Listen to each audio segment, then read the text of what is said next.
In 2014, a Helix user explored the memories of a Templar in the service of Jacques de Molay.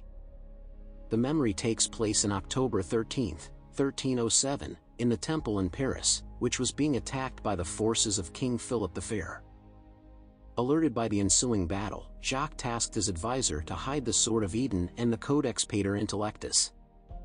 Running through the battlefield, the advisor took notice of an assassin, Thomas de Carniolan. After a sword fight with Thomas, the advisor returned the sword and codex to their resting place in the temple. As the advisor left the room, he noticed Jacques had been captured. However, before he could rescue the Grand Master, the advisor was stopped by Thomas, who killed him with his hidden blade. 7 years later, Jacques and his affiliates were set to be burned at the stake. Before perishing, Jacques cursed the Pope and King overseeing his execution. With his death, the Templar Order was publicly disbanded. Suddenly, the memory was interrupted by the transmission of an assassin, who introduced herself as Bishop. She explained to them that they were being manipulated by Abstergo to sift through memories. Following which she asked them to experience an unsequenced set of Arnaud Dorian's memories as an introduction to the Assassins and Templars. In 1776, 8-year-old Arnaud accompanied his father, Charles Dorian, on a business trip in the Palace of Versailles. While waiting for his father on a chair, Arnaud saw a girl running away, and followed her. After Arnaud stole an apple for her, the girl introduced herself as Elise de la Serre. Suddenly, a commotion was heard. Arnaud followed the crowd and found his father's body laid on the floor. Charles Dorian was assassinated, leaving his son an orphan under the care of Templar Grand Master François de la Serre. 13 years later, Arnaud found himself in a pickle, trying to retrieve his father's watch from 2 butcher boys. However, he got caught, and a persuasion took place. Arnaud soon returned to his home state, where he was confronted yet again by the 2 butcher boys. His adoptive father, Del la Serre, talked to them and dismissed them, showing the close relationship between them despite not being blood-related. Del la Serre told him to attend to the chores of the mansion while he goes to the party for an important business. As Del la Serre left in a carriage, an exhausted Templar messenger named Perrault caught up to Arnaud, having a letter that needed to be urgently delivered to Del la Serre.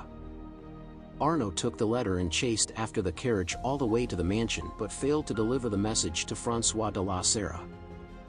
After sliding the letter under de la Serre's office's door, Arnaud put on a suit and infiltrated the palace to find Elise. After sharing a romantic moment with her, Arnaud and Elise were then interrupted by a guard, and Elise told Arnaud to leave. On his way out, Arnaud spotted de la Serre, who fell to the ground, dead. Charles Gabriel Sivert came from behind a wall and then framed Arnaud for the murder. Arnaud was taken by the guards and subsequently imprisoned in the Bastille. Arnaud found himself in a cell with 4 other men. After his first night in prison, he saw one of the prisoners holding his father's watch as an altercation took place. The prisoner handed Arnaud a wooden training sword, and the 2 dueled. Angered Arnaud tells the old man to go back to his corner of the wall with his crazy wall painting. The prisoner acknowledged Arnaud's eagle vision, and after learning his surname, introduced himself as Pierre Belec, revealing that his late father was an assassin before returning the watch and offering to train Arnaud. 2 months later, Belec and Arnaud were still training, while a great commotion was taking place outside. The Bastille was stormed by revolutionaries, and Belec and Arnaud took the opportunity to escape. Days later, he made his way to the de la Serre estate in search of Elise, who assumed he was responsible for her father's death. Elise handed Arnaud the letter he was supposed to deliver to her father, warning him of betrayal from someone within the Templar Order. After learning about his unwitting role in his stepfather's death, and Elise parting way with him, Arnaud decided to seek out the Assassin Brotherhood. After finding Belec and meeting the Assassin Council, Arnaud was inducted into the Parisian Brotherhood of Assassins. Bishop then showed up and offered the user a chance to join the Assassins. Once they accepted, Bishop showed them footage of Abstergo's Phoenix Project, explaining that the Templars were searching for sages both in the present and the past to map the precursor genome. As Arnaud had encountered a sage at some point during his lifetime, Bishop was hoping to have the initiate find the sage's remains before Abstergo, through Arnaud's memories. Bishop then allowed the initiate to proceed. Arnaud rendezvoused with Belek on a rooftop near the conciergerie for his last exercise before becoming a fully fledged assassin, where he learned that Sivert would be at Notre Dame the next day. Arnaud was tasked with finding and assassinating Sivert. Arnaud infiltrated the church, entered the confessional, impersonating Sivert's accomplice, Duchesneau, in order to gain information from Sivert. Having gained the necessary information, Arnaud thrust his arm through the lattice and stabbed Sivert in the throat with his hidden blade, killing the Templar. Arnaud then viewed Sivert's memories, and learned the identity of his partner in crime on the night of de la Serre's murder, the Roi de Thunes. This marked Arnaud's journey in the world of assassinations, where he had to find and take out as many as those that are responsible for the death of his dear ones. Arnaud informed the Assassin Council of his discovery, where he was given the Phantom Blade and tasked with finding and assassinating the Roi de Thunes. Arnaud left for the Cour des Miracles and investigated a commotion, where he found a beggar having his foot forcibly amputated by the Roi de Thunes lieutenant, Aloys Latouche. Just as he was about to intervene, Donatien Alphonse François, Marquis de Sade, advised him against it, suggesting instead that Arnaud followed Latouche to his master. Arnaud found and interrogated him, discovering the hiding place of the Roi de Thunes. Arnaud entered the sewers and started making his way towards the Roi de Thunes. Arnaud managed to assassinate his target, and with the Roi de Thunes dead, de Sade took over his position immediately. He then informed Arnaud that François Thomas Germain had crafted the pin used to kill François de la Serre. The council tasked Arnaud with investigating the silversmith, Germain. Arnaud infiltrated the workshop and found Germain, who claimed to be held against his will for months. Arnaud escorted Germain outside, with many guards protecting the way out. He then redeems himself by telling Arnaud that he made the pin for a man called Crétin Lafrenière. While investigating Lafrenière, Arnaud destroyed his gunpowder supply and discovered where to find his target. Arnaud arrived at the Holy Innocents Cemetery to assassinate Lafrenière, the man he believed to be responsible for François de la Serre's death. Arnaud assassinated Lafrenière and, through his memories, he discovered that Lafrenière was planning to attack the Hôtel de Beauvais in force. Arnaud returned to the council and informed them of Lafreniere's involvement in de la Serre's murder. The council tasked Arnaud with finding and assassinating Lafrenière, but he informed them that he already did, much to their indignation. Although initially scolded for his assassination of Lafrenière, Arnaud was allowed to continue his investigation. Arnaud reached the Hôtel de Beauvais. By eavesdropping on a Templar meeting, he learned of a planned ambush on Elise. Arnaud reunited with Elise and rescued her from the Templar ambush. He then instructed her to meet him at the Café Theatre. By now there was a huge corruption glooming inside the Templar Order of the French. Arnaud met with Elise at the Café Theatre. Taking the chance of partnership, he convinced her to join forces with the Brotherhood to find her father's killer. Elise was brought before the Assassin Council, although she was unable to land an agreement with them. While Mirabeau convened with the council, Arnaud informed her of Germain. Elise informed Arnaud that Germain was exiled from the Templar Order for his radical views and heretical notions about Jacques de Molay. Investigating Germain's residence, they discovered him to be her father's killer. While planning to inform Mirabeau of Germain's identity, Arnaud and Elise found him murdered. After an investigation, they deduced that the killer was likely an assassin. Arnaud followed a lead to the Sainte-Chapelle and discovered Mirabeau's killer to be Belek. He had done this because he strongly believed that no peace could be achieved between the Assassins and the Templars, and that purging the Brotherhood to remake it into a stronger organization was a good thing. Belek attempted to convince Arnaud to join his cause, but Arnaud refused, and forced into a duel, Arnaud reluctantly killed his former mentor. Arnaud met with the Assassin Council for his next assignment. The council learned that Mirabeau was in contact with the king and tasks Arnaud to find the letters he sent before they're made public. Arnaud infiltrated the Tuileries Palace, and while disposing of Mirabeau's correspondence with King Louis, Arnaud met artillery officer Napoleon Bonaparte. After escaping the Tuileries with him, Arnaud was able to gain his assistance in tracking down Captain Frederic Rouy. Arnaud reached the Grand Châtelet, where Rouy and his men were executing prisoners.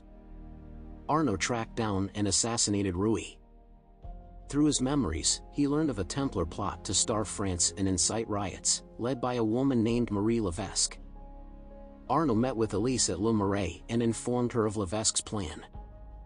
Stealing a set of orders from the captain of a grain barge, he discovered that Levesque would be at the Luxembourg Palace. Arnaud infiltrated the palace and assassinated Levesque. Through her memories, he learned of a plot to execute King Louis, undertaken by Louis Michel Le Peletier. Arnaud and Elise escaped the area in a hot air balloon, which was chased by hundreds of Templars. They had a heart-to-heart conversation of change and going back to the time before all of this. Seeking to find and kill Le Peletier, Arnaud and Elise met with the Marquis de Sade at the Louvre, who informed them that Le Peletier could be found at the Palais Royal. Arnaud tracked down and assassinated Le Peletier. Through his memories, he learned that Germain would be present at King Louis's execution the following morning. At King Louis's execution, Arnaud met with Elise near the Place de la Révolution, intending to assassinate Germain. Louis XVI was executed, and Arnaud failed to assassinate Germain since he refused to let Elise take on the Grand Master's bodyguards alone. This caused her to question his devotion to avenging her father. As a result, she cut off contact with Arnaud. As Arnaud returned to the assassin hideout, he was stopped by two assassins and escorted to the council. Due to Arnaud defying orders to abandon Germain's investigation and his obsession for revenge, the council expelled Arnaud from the Brotherhood. Months later, he had moved back to the de la Serre estate in Versailles and returned drinking and reliving the mistakes that he had committed for the past year or so. While attempting to find his missing watch, Elise found him and convinced him to resume their mission. As Aloys La Touche hosted executions at the town square, Arnaud set out to rid Versailles of his terror over the town. Arnaud assassinated La Touche, and, through his memories, he learned that Maximilien de Robespierre, leader of the Reign of Terror, was Germain's final conspirator. Arnaud and Elise drove back to Paris, seeking to find Germain through Robespierre at the Festival of the Supreme Being. They managed to plant incriminating evidence on several people, discrediting Robespierre and turning popular opinion against him. Once Germain abandoned him, it would be easy to acquire information from Robespierre. Robespierre was arrested, but he broke free of his imprisonment and sought shelter from the last vestiges of his allies in France. Arnaud and Elise found and interrogated Robespierre, learning that Germain was hiding in the temple. Robespierre was arrested again and sent to be executed the following morning. Arnaud and Elise infiltrated the temple to find Germain. Upon Arnaud locating him, Germain used the Sword of Eden to fire a burst of electricity at him. After a fight at the temple's central tower, Germain fled to the catacombs. Arnaud entered the catacombs and found the entrance to the Templar vault. Elise then appeared and distracted Germain, allowing Arnaud to attack. Elise then fought Germain alone, but the sword's power was rendered unstable. The sword exploded, killing Elise and mortally wounding Germain in the process. In an act of grief, Arnaud slowly assassinated Germain by stabbing him in the throat with his hidden blade. In a vision following his death, Germain explained his struggle of being a sage, and his beliefs in de Molay's and Elise's unfortunate deaths. As Germain finally succumbed to his wounds, Arnaud carried Elise's body out from the temple, leaving behind Germain's lifeless body inside. Sometime later, Arnaud, as a master assassin, walked through Paris and reflected on his own beliefs about the creed not being a grant of permission to do as he would, but a warning that everyone is responsible for their actions and its consequences. In 1808, Arnaud entered the temple once more, accompanied by Napoleon. There, they discovered Germain's corpse, which had long since decayed, and buried his skeletal remains in the catacombs of Paris. This left Bishop satisfied, as the bones would be difficult for Abstergo to locate and were likely too degraded for DNA extraction. Bishop praised the initiate for their work and promised to contact them again.